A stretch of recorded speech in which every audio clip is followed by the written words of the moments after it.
celui qui est originaire de Tel Aviv, qu'on adore, mais c'est Amir. Ah oui. Amir qui avait terminé combienième? Oh, dans les premiers. Alors, cette ville est-elle aussi étonnante qu'on le dit? Ah là là, j'ai envie de dire Toda Rabba en hébreu, merci beaucoup de m'avoir permis d'aller à Tel Aviv, mes amis, parce que franchement, j'ai passé un moment formidable. Alors, Tel une Aviv, ville festive. Extraordinairement festive, Gay. internationale, Enfin, où on mange bien, où il y a des plats. Non, les deux. Comment? Les deux? Les deux quoi? Une ville gay. Ah bah une ville gay, absolument, c'est une destination gay par excellence en Israël. Non, mais moi, je pensais à gay, G-A-I-E. Mais les deux Ah non, aussi. mais Oui, G-A-Y, aussi. bien sûr, oui. Et c'est une ville qui est à 4h30 de Paris, 1 heure de décalage, et c'est une ville qui explose, 2,5 millions de touristes, c'est incroyable, et on y mange très très bien, des plages extraordinaires, une ambiance festive nocturne géniale, c'est vraiment une ville de fête. Les plages sont chouettes. Ah, les plages sont géniales à Tel Aviv, oui, vraiment. Vous connaissez, non? Non, c'est pour ça que je pose la question. Ah bah vous allez voir dans le sujet que je fais tout à l'heure. Et l'eau est de quelle couleur? L'eau est bleu turquoise. Non. 300 jours de soleil par an. Ah oui, 300 pas mal. jours de soleil Oh là par là. an. Il fait toujours beau à Tel Aviv. Et elle est surnommée la ville qui ne dort jamais ou The Bubble. Et vous allez voir pourquoi dans le sujet, elle s'appelle The Bubble. Avec 85 immeubles de plus de 100 mètres de hauteur et ses 14 km de plage, Tel Aviv a un petit air de New York et de Miami au bord de la Méditerranée. Accolé au quartier historique de Jaffa, plongeons sans retenue dans celle qu'on appelle la ville blanche qui ne dort jamais. Nous allons découvrir Tel Aviv, guidés par 3 jeunes femmes qui habitent ici. Margot, une Belge et 2 Françaises, Lorraine et Anaëlle. Autant vous dire que nous avons au programme l'ambiance des marchés, les quartiers branchés, l'ambiance de la night, les plages, tout ça, c'est à Tel Aviv. Et pour commencer, je me rends sur cette fameuse colline de Jaffa, au sud de Tel Aviv, sur laquelle fut construite il y a 3000 ans la ville des origines. Elle abrite un des plus vieux ports du monde et est dominée par la célèbre église Saint-Pierre. Aujourd'hui, son entrelac de ruelles et de boutiques branchées en font un des quartiers les plus touristiques de Tel Aviv, sur lequel règne calme et sérénité. Changement de décor pour rejoindre le centre de Tel Aviv. Nous sommes au cœur du centre culturel de Tel Aviv, sur la place Habima, et nous avons rendez-vous avec Margot. Bonjour Margot. Bonjour Christophe. La place Habima abrite les sièges du Théâtre national de l'Orchestre philharmonique israélien et un jardin d'agrément qui en font le lieu de rendez-vous pour tous les Tel Aviviens. J'ai vu qu'il y avait beaucoup de vélos électriques, beaucoup de gens en vélo. Il n'y a pas que des vélos électriques, il y a des trottinettes électriques, il y a des skateboards électriques, mon vélo électrique d'ailleurs. Le vélo électrique de Margot, ça c'est le truc à Tel Aviv. Hein. Si tu avais un conseil à donner à un touriste pour se déplacer, en premier tu dirais À pied, à pied, à vélo, vélo, chez-route. Chiroute. Faisons un tour de Chiroute, hein? Allez.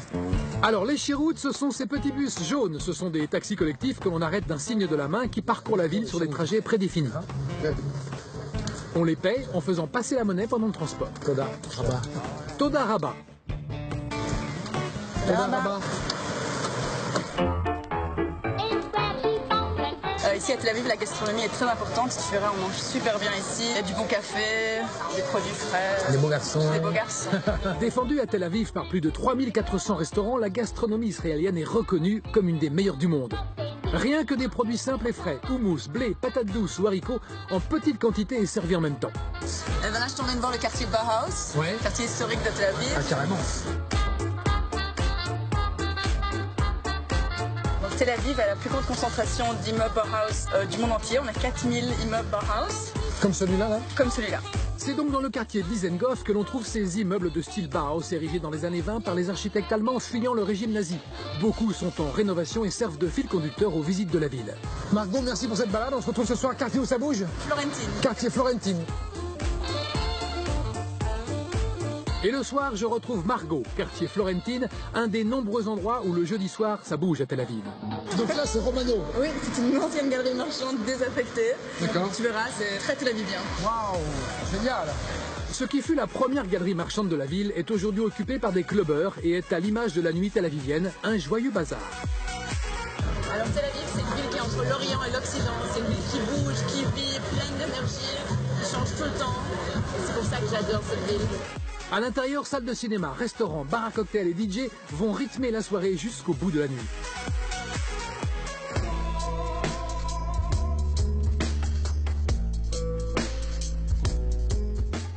Le lendemain, le long de la plage au pied de l'hôtel, je découvre l'incroyable appétit des Israéliens pour le sport dès le matin. Avant de se rendre au travail ou en simple entretien, les deux célèbres plages Frischmann ou Gordon se transforment en Miami Beach.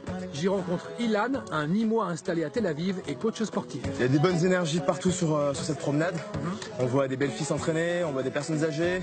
Alors forcément, quand on rentre du travail et qu'on n'est pas très bien ou alors qu'on est stressé, on a envie de faire partie de cette atmosphère et c'est qu'un échange de bonne énergie. L'après-midi, on l'oublie et ça devient un mode de vie.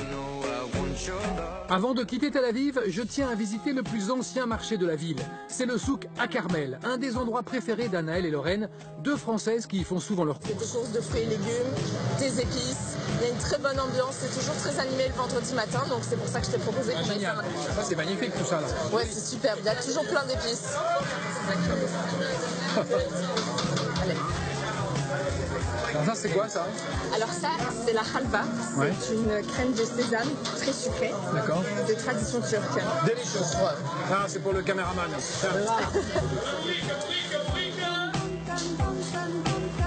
Et pour finir, Anaël et Lorraine tiennent à m'emmener une dernière fois sur la plage pour un au revoir face à la mer. Pas mal. Juste une question, est-ce que vous faites un casting de guide? Parce Non, qu'elles sont pas du toutes tout. plus Non, jolies elle les vient unes que de les moi, autres. tout naturellement. C'est très étonnant. Toujours cultivée, Vous les adorable. attirez comme C'est mieux, le miel attire. les abeilles. Très bien. Donc, à vous d'aller à Tel Aviv, Ah oui. ça a l'air très Ah, sympathique. c'est hein. génial. Et Il moi, faut y juste mon aller. petit conseil en 10 secondes. Derrière le souk Arkamel, il y a les particuliers qui font la nourriture, qui font des plats le matin et qui les servent sur le trottoir. Donc des gens, vous, tout un chacun. Et c'est vraiment génial de C'est manger payant chez l'habitant. C'est payant? Oui, c'est payant, Ah oui, oui. d'accord, Ils sont ouais. payés. Ils ont Quel des genre grandes gammes. Bah, la chachouka. C'est Ah oui. une sorte de ratatouille géniale. Génial. Qu'est-ce qu'on mange bien? Allez-y, franchement, allez-y. Faites-moi plaisir. Les inséparables.